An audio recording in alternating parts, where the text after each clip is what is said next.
Hello students, कैसे हैं?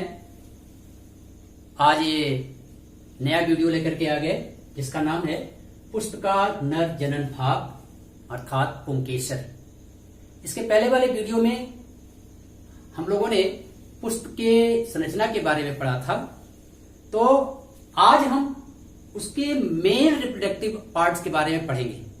Students, उसके पहले मैं आपको एक नई सूचना देना चाहता हूं कि इस वीडियो से मैं क्वेश्चन की एक सीरीज शुरू करने जा रहा हूं।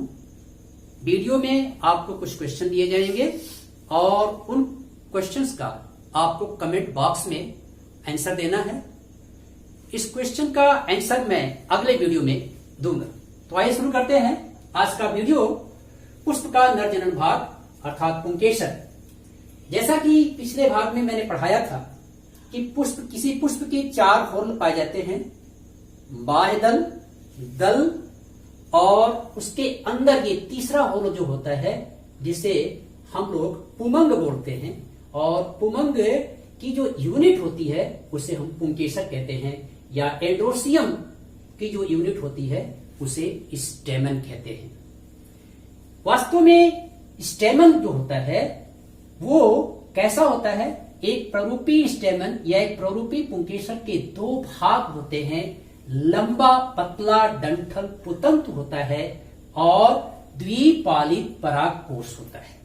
ये जो लंबा पतला सिलिंड्रिकल फाइन डंठल की तरह से पुतंतु होता है, फिलामेंट इसको कहते हैं, ये इसको सपोर्ट किए रखता है फ्लावर से।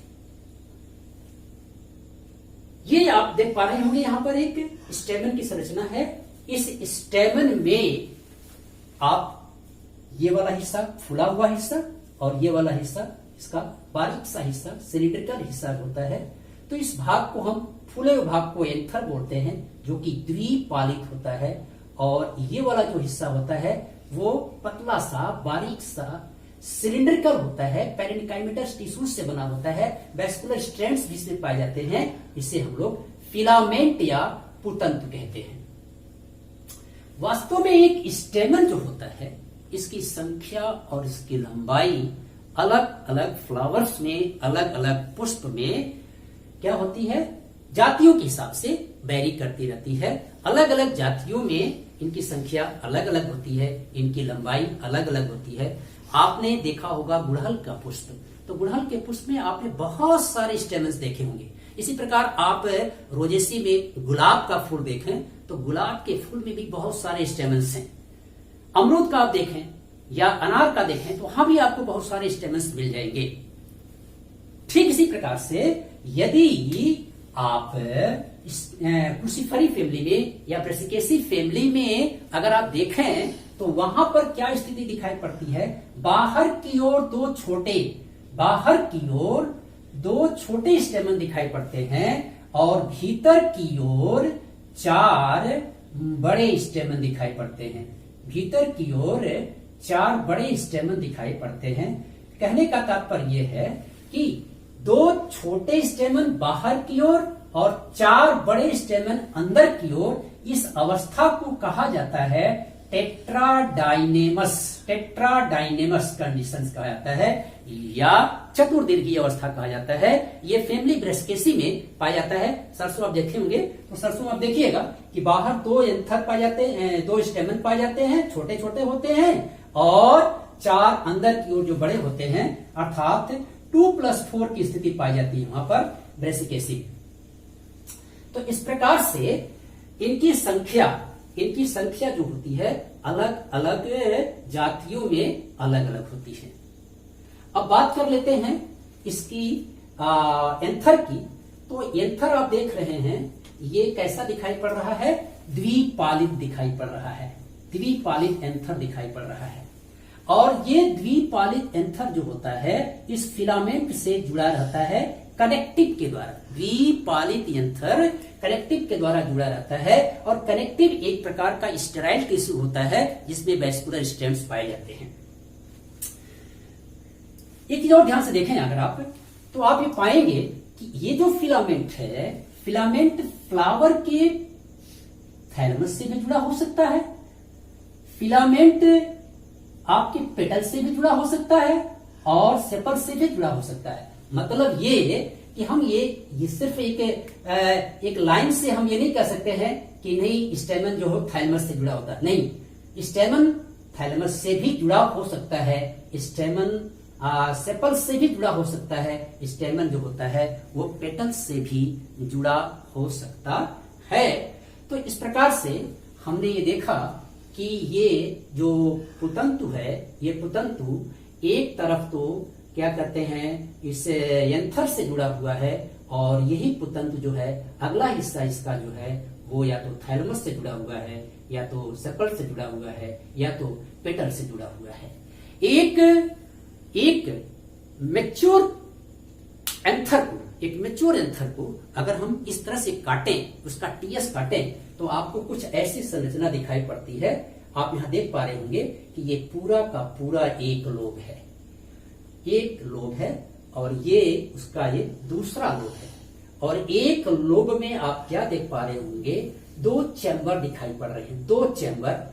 और इस 2 चैम्बर को द्विकोष्ठ भी कहा जाता है, अर्थात 2 चैम्बर और द्विकोष्ठी संरचना होती है, जिन्हें हम परागधानी कहते हैं। ये परागधानी होती है, अर्थात इसी में पराग कण बनते हैं, बाद में जो है वो फिर आगे फर्टिलाइजेशन में पार्टिसिपेट करते हैं। उसकी बात हम बाद में करेंगे। फिलहाल ये 2 परागधानी एक लोब में, ध्यान से सुनिएगा, 2 परागधानी एक लोब में और 2 परागधानी ये दूसरे लोब में। इन्हीं परागधानियों को माइक्रोस्पोरेंजिया भी कहा जाता है। तो इस प्रकार से एक लोब में 2 माइक्रोस्पोरेंजिया, दूसरे लोब में 2 माइक्रोस्पोरेंजिया, अर्थात ये बाइथिकस कंडीशन है, बाइथिकस। और बाइथिकस कंडीशन में ये कितने स्पोरेंजिया हो गई, 4।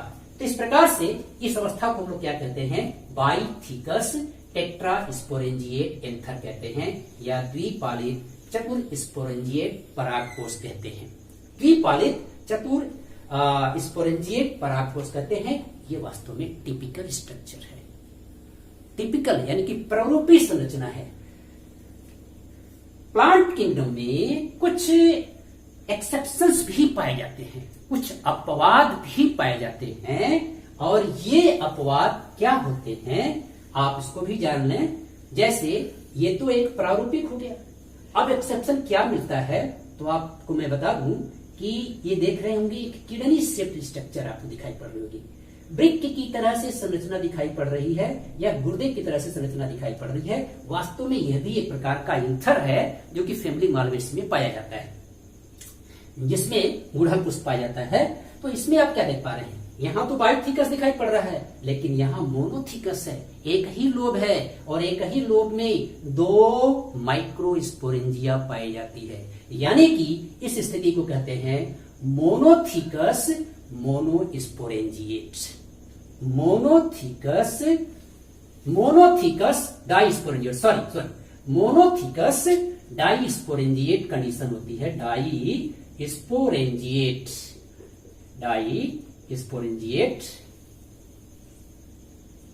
अर्थात एक लोब में 2 स्पोरेंजिया पाई जाती है, एक लोब में 2 स्पोरेंजिया। यह अपवाद ये फैमिली मालवेसी का कैरेक्टर, फैमिली मालवेसी में ये स्थिति पाई जाती है। एक और भी अपवाद पाया जाता है, और वो क्या अपवाद है उसको मैं यहां लिख देता हूं।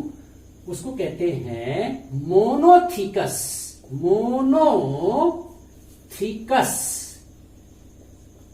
मोनोस्पोरेंजिएट, मोनोथिकस मोनोस्पोरेंजिएट, मोनोथिकस मोनोस्पोरेंजिएट। और ये पाया जाता है किसमें, आर्क्यूथोबियम में पाया जाता है। किसमें पाया जाता है, आर्क्यूथोबियम में पाया जाता है।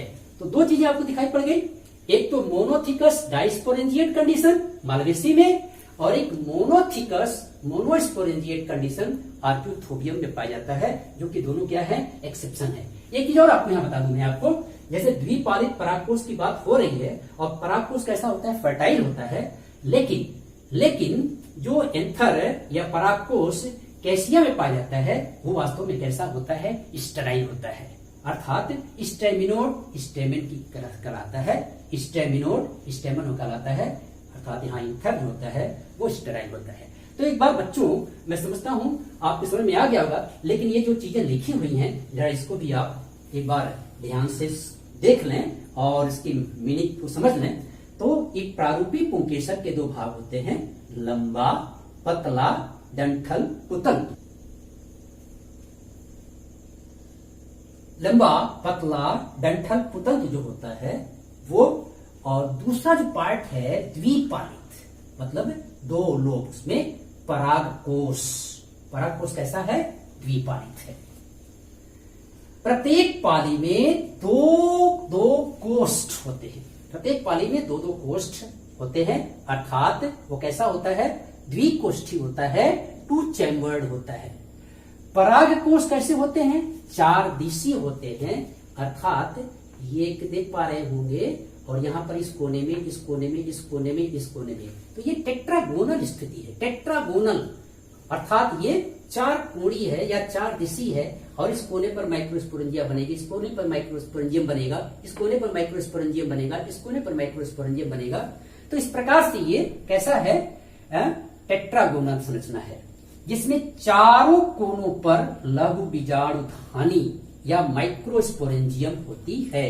ये लघु बीजाणुधानी, लघु बीजाणुधानी, लघु बीजाणुधानी, लघु बीजाणुधानी, जैसे आप यहां देख पा रहे हैं ना, ये इस प्रकार से ये लघु बीजाणुधानी, लघु बीजाणुधानी, लघु बीजाणुधानी, लघु बीजाणुधानी। तो इस प्रकार से प्रत्येक पाली में दो लघु बीजाणुधानी होती है। आप क्या देख पा रहे थे यहाँ पर, प्रत्येक पाली में दो लघु बीजाणुधानी या दो लघु बीजाणुधानियां पाई जाती हैं।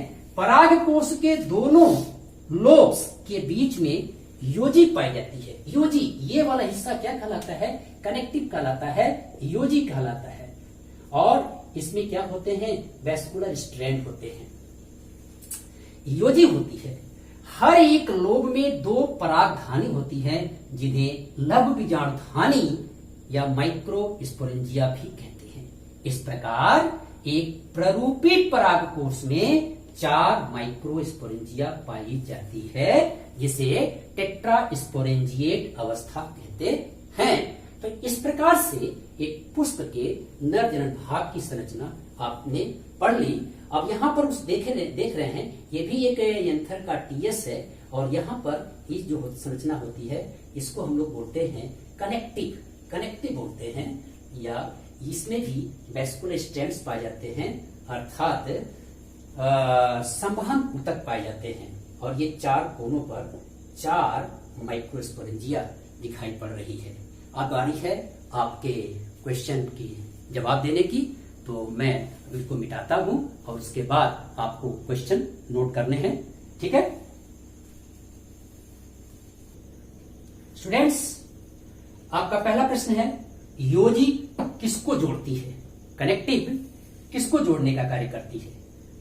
सेकंड क्वेश्चन जो है वो मोनोथिकस मोनोस्पोरेंजिएट अवस्था किसमें पाई जाती है। और तीसरा जो आपका क्वेश्चन है वो टेट्राडाइनेमस अवस्था किसमें पाई जाती है। तो इन तीन प्रश्नों का जवाब आप कमेंट बॉक्स में दीजिएगा, और मैं इन तीनों प्रश्नों का जवाब अगले वीडियो में दूंगा। तो मैं समझता हूं कि आपको ये समझ में अच्छी तरह से आ गया होगा, और आप इस वीडियो को अधिक से अधिक लाइक करें, शेयर करें, ताकि ज्यादा से ज्यादा लोगों को इससे लाभ प्राप्त हो सके। धन्यवाद।